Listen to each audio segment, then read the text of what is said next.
বন্ধুরা, যে হাসপাতালে স্বামী ডাক্তার ছিল সেই হাসপাতালেই তার তালাকপ্রাপ্ত স্ত্রী নিজের প্রসব করানোর জন্য ভর্তি হয়েছিল। কিন্তু যেই সে হাসপাতালের গেটে পৌঁছাল, হঠাৎ তার পেটে অসহ্য যন্ত্রণা শুরু হলো। সে জোরে জোরে চিৎকার করতে লাগল, মাটিতে পা আছাড় মারতে লাগল, চোখ দিয়ে জল গড়িয়ে পড়ছিল। কারণ বন্ধুরা, তার সন্তানের জন্ম নেওয়ার সময় এসে গিয়েছিল। এত হইচই শুনে ডাক্তার সাহেব ছুটে তার কাছে এলেন এবং তার পেছনে পেছনে নার্সরাও সেখানে পৌঁছাল। কিন্তু যেই ডাক্তার সাহেব সেই মহিলার মুখ দেখলেন, তার পা থেমে গেল, চোখ বড় বড় হয়ে গেল এবং পরের মুহূর্তে তিনি সেখানেই হাউমাউ করে কেঁদে উঠলেন। কারণ বন্ধুরা, সেই মহিলা আর কেউ নয়, তার নিজের তালাকপ্রাপ্ত স্ত্রী ছিল। কিন্তু বন্ধুরা, এখন সবচেয়ে বড় প্রশ্ন হল, এই স্বামী স্ত্রীর মধ্যে এমন কি বিবাদ হয়েছিল যে কখনো একে অপরের জীবন বলা এই দুজন ডিভোর্স নিয়ে আলাদা হয়ে গিয়েছিল? এই বেদনা ভরা গল্পটি জানতে ভিডিওটি শেষ পর্যন্ত দেখুন। তবে তার আগে ভিডিওতে লাইক করুন, চ্যানেলটি সাবস্ক্রাইব করুন এবং কমেন্টে আপনারও আপনার শহরের নাম লিখুন। বন্ধুরা, এটি উত্তরাখণ্ডের একটি সত্যি ঘটনা। সেখানেই থাকতেন এক সরকারি দপ্তরের কর্মচারী বিজয় সিং। বিজয় সিংয়ের একমাত্র অবলম্বন ছিল তার মেয়ে আরতি। কোনো ছেলে ছিল না বলে মেয়েই ছিল তার সবকিছু। আরতি কলেজে পড়ছিল। বিজয় সিং তাকে চোখের মণি মনে করতেন। ছোটবেলা থেকে যৌবন পর্যন্ত সে যা কিছু চেয়েছে তিনি তা কিছু না ভেবেই পূরণ করেছেন। কারণ বন্ধুরা, যাদের একটিই সন্তান থাকে তারা প্রায়শই তাদের সন্তানদের অতিরিক্ত আদর করে। তারা ভুল করলে বকাঝকা করে না, বরং তাদের আরও বেশি করে আদর করে। আর এই কারণেই এমন বাচ্চারা প্রায়শই বিগড়ে যায়। আরতিরও শখ ছিল বড় বড় দামি জামা কাপড়, বড় বড় গাড়ি, রাতে বন্ধুদের সাথে পার্টি, দামি রেস্তোরাঁয় খাওয়া, দামি মোবাইল, এইসবের প্রতি তার আকর্ষণ ছিল। এবং যেহেতু টাকার অভাব ছিল না, তাই তার বাবা তাকে কখনো বকাঝকা করেননি। সময় পেরিয়ে গেল এবং আরতি তার স্নাতক সম্পন্ন করল। এখন বিজয় সিং ভাবলেন, মেয়ে এখন বড় হয়েছে, কেন এর বিয়ে কোনো ভালো পরিবারে ঠিক করে দেওয়া যায় না? একদিন তিনি মেয়েকে বললেন, মা, আমরা ভাবছি তোমার বিয়ে দেব, তবে তুমি চাইলে বিয়ের পরেও পড়াশোনা চালিয়ে যেতে পারো। এটি শুনে আরতি সঙ্গে সঙ্গে উত্তর দিল, বাবা, আমি এখন বিয়ে করতে চাই না, আমি আরও পড়াশোনা করতে চাই, নিজের পায়ে দাঁড়াতে চাই। কিন্তু বিজয় সিং আদর করে বোঝালেন, মা, আমি তোমাকে পড়াশোনা থেকে আটকাবো না। আমি প্রতিশ্রুতি দিচ্ছি যে আমি যার সাথে তোমার বিয়ের কথা বলবো তাকে প্রথমেই বলবো যেন সে তোমাকে পড়াশোনা শেষ করতে দেয়। যদি সে রাজি হয় তবেই আমি বিয়ে দেব। বাবার কথা শুনে আরতি রাজি হয়ে গেল। সে বলল, ঠিক আছে বাবা, যদি এমনটা হয় তাহলে আমার কোনো আপত্তি নেই।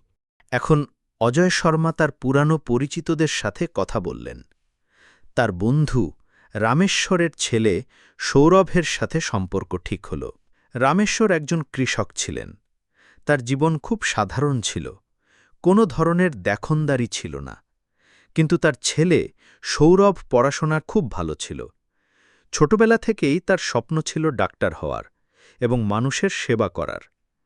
তার কঠোর পরিশ্রম ও একাগ্রতা দেখে সবার বিশ্বাস ছিল যে একদিন সে নাম উজ্জ্বল করবে। বন্ধুরা, তাড়াতাড়ি তারিখ ঠিক হল এবং ধুমধাম করে বিয়ে হল। অজয় শর্মা তার একমাত্র মেয়ের বিয়েতে কোনো কমতি রাখেননি।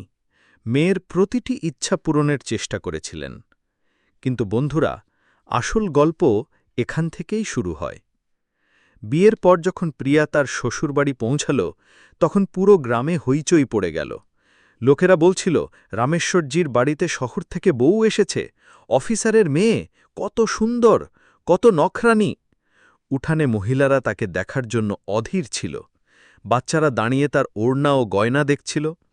রামেশ্বর এবং তার স্ত্রী কমলা দেবী খুশি ছিলেন যে অবশেষে তাদের ছেলে সৌরভের জন্য একজন জীবনসঙ্গী পাওয়া গেল। কিন্তু বন্ধুরা, যেমনটা প্রতিটি বিয়ের পর হয়, আসল চিত্র ধীরে ধীরে সামনে আসতে শুরু করল।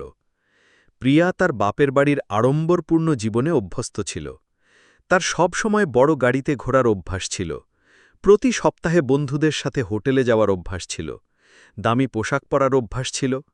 শ্বশুরবাড়িতে এই সব কিছুই ছিল না। এখানে ছিল সরলতা, ক্ষেতের মাটি, গ্রামের ঐতিহ্য। রামেশ্বর খুব আদর করে বোঝালেন, মা, আমরা কৃষক মানুষ, আমাদের জীবনযাত্রা খুব সাধারণ। তুমি ছোট ছোট পোশাক পরে গ্রামে বেরিও না, লোকে নানা কথা বলবে, এখানে আমাদের সম্মানের প্রশ্ন। কিন্তু প্রিয়া এইসব শুনতে একেবারেই পছন্দ করল না। সে রাগে বলল, দেখুন, আমি আমার নিজের ইচ্ছে মতো বাঁচতে জানি। যদি আমাকে এই বাড়িতে রাখতে হয় তাহলে আমার প্রতিটি ইচ্ছা পূরণ করতে হবে, নইলে আমি এখানে থাকতে পারব না। রামেশ্বর এবং কমলা দেবী এই কথা শুনে হতবাক হয়ে গেলেন। তারা চুপচাপ ছেলে সৌরভকে চিঠি লিখলেন এবং সব কথা জানালেন। সৌরভ তখন অন্য শহরে ডাক্তারি পড়ছিল, দিন-রাত পরিশ্রম করত যাতে তার ডাক্তার হওয়ার স্বপ্ন পূরণ করতে পারে। কিন্তু যখন সে বাবা-মায়ের কথা শুনল, তখন তার মনে গভীর আঘাত লাগল। কিছুদিনের ছুটি পেয়ে সে বাড়ি এলো। সে প্রিয়াকে বোঝানোর চেষ্টা করল, শোনো প্রিয়া, আমার বাবা মা খুব সাধারণ মানুষ। তাদের জীবন সরল, আশা ছোট। তোমাকে তাদের সামনে একটু ভালোভাবে থাকতে হবে। আর আমি তো আছি, যখন আমার পোস্টিং হবে তখন আমরা শহরে চলে যাব, মাঝে মাঝে হোটেলে যাব। কিন্তু এখন আমার পড়াশোনার সময়, টাকা সীমিত, একটু ধৈর্য ধরতে হবে। কিন্তু বন্ধুরা, প্রিয়া এই কথাকে গুরুত্ব দিয়ে নিল না। সে উল্টো উত্তর দিল, সৌরভ, তোমার বাবা মা পুরনো দিনের মানুষ। আমি গ্রামের মহিলাদের মতো বাঁচতে পারবো না। আমার সেই সব কিছু চাই যা আমার বান্ধবীদের আছে। যদি তুমি তা পূরণ করতে না পারো, তাহলে আমার এই সম্পর্কের কোনো মূল্য নেই। বন্ধুরা, সেই দিন থেকে বাড়ির পরিবেশ বদলে গেল। যেখানে কখনো সকালের চায়ের সাথে হাসি শোনা যেত, সেখানে এখন নীরবতা ছেয়ে গেল। যেখানে রান্নাঘরে খটখট শব্দের সাথে ভালোবাসা ঝরে পড়ত, সেখানে এখন বাসন ছোড়ার শব্দ আসতে লাগল। সৌরভ লক্ষ্য চেষ্টা করল, কিন্তু প্রিয়া তার কোনো কথাই শুনল না। প্রায়শই সে বাপের বাড়ি ফোন করে অভিযোগ করত, বাবা, তুমি ভুল জায়গায় আমার বিয়ে দিয়েছ। এখানে গরিব মানুষ, আমার কোনো মূল্য নেই, কেউ আমার কথা বোঝে না। আর বন্ধুরা, অজয় শর্মা, যিনি তার মেয়েকে অত্যন্ত ভালোবাসতেন, প্রতিবার তার কথা শুনে গলে যেতেন। তিনি শ্বশুরবাড়িতে ফোন করে বলতেন, দেখুন, ও আমাদের একমাত্র মেয়ে, ওর মন খারাপ করাবেন না, ওর প্রতিটি ইচ্ছা পূরণ করুন। রামেশ্বরজি এই সব শুনে খুব চিন্তিত হতেন। তিনি ভাবতেন, আমাদের বাড়ির সংস্কার ভেঙে যাচ্ছে, বউ আমাদের কথা মানে না, আর মেয়ের অতি আদরে ডুবে থাকা শ্বশুর তাকে আরও বেশি করে নষ্ট করছেন। সময় কাটতে লাগল। 6 মাস পেরিয়ে গেল এবং বাড়িতে রোজ ঝগড়া হতে লাগল। সৌরভ প্রতিবার বলতো, প্রিয়া, একটু বাবা মার সাথে বসো, তাদের সামনে ভালো করে থাকো, তাদের অনুভূতি বোঝার চেষ্টা করো। কিন্তু প্রিয়া প্রতিবার রাগে উত্তর দিত, আমি এই সব করতে পারবো না, আমার যা মন চাইবে আমি তাই করব। ঝগড়া বাড়তে লাগল।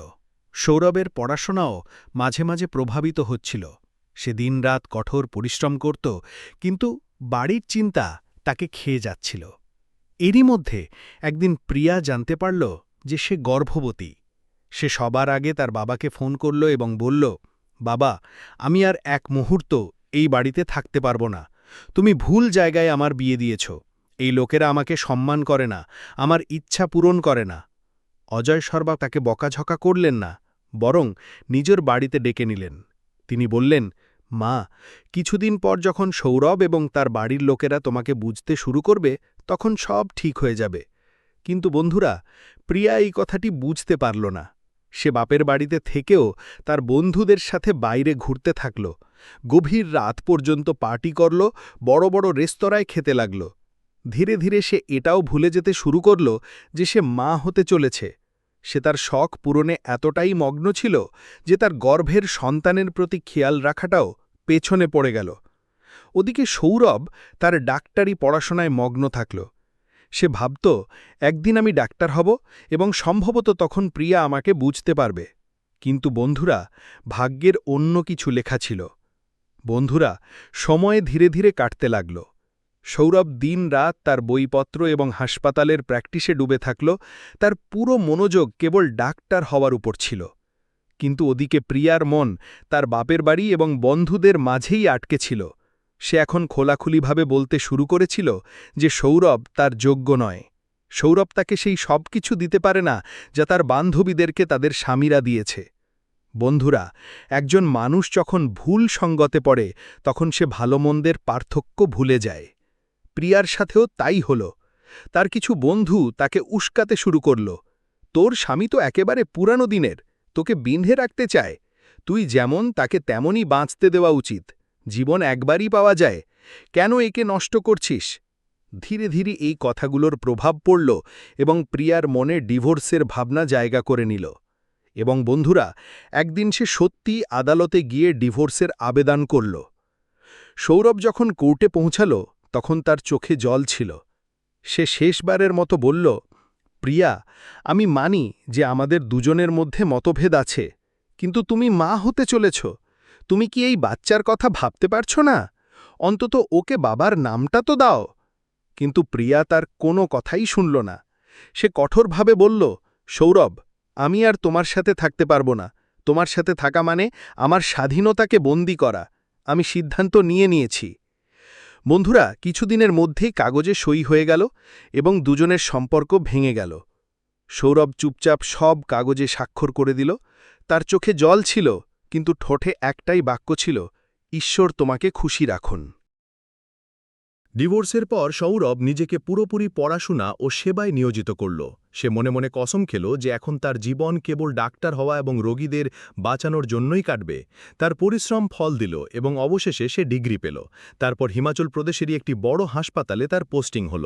সে দিনরাত মানুষের জীবন বাঁচানোর কাজে লেগে গেল এবং একজন পরিচিত ডাক্তার হয়ে উঠল।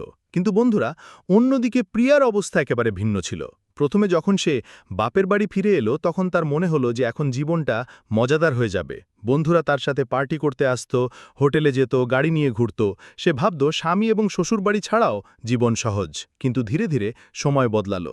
যেমন যেমন তার গর্ভ বড় হতে লাগল, তার তথাকথিত বন্ধুরা তার থেকে দূরত্ব তৈরি করতে লাগল। যখন সে কোথাও বাইরে যেত, লোকেরা তাকে দেখে বলতো, প্রিয়া, এখন তুমি বাড়িতে বিশ্রাম করো, তুমি গর্ভবতী, তোমার সাথে ঘোরা আমাদের ভালো লাগে না। বন্ধুরা, একজন মানুষের আসল রূপ তখন সামনে আসে যখন বিপদ আসে। প্রিয়াও বুঝতে পারল যে তার এই পার্টি করার বন্ধুরা কেবল নামেই সাথী ছিল। আসল সঙ্গী ছিল তার স্বামী, যে আজ তার থেকে অনেক দূরে চলে গেছে। সময় কাটল, নবম মাস এলো এবং প্রসব যন্ত্রণা শুরু হলো। অজয় শর্মা সঙ্গে সঙ্গে অ্যাম্বুলেন্স ডাকলেন এবং মেয়েকে হাসপাতালে নিয়ে গেলেন।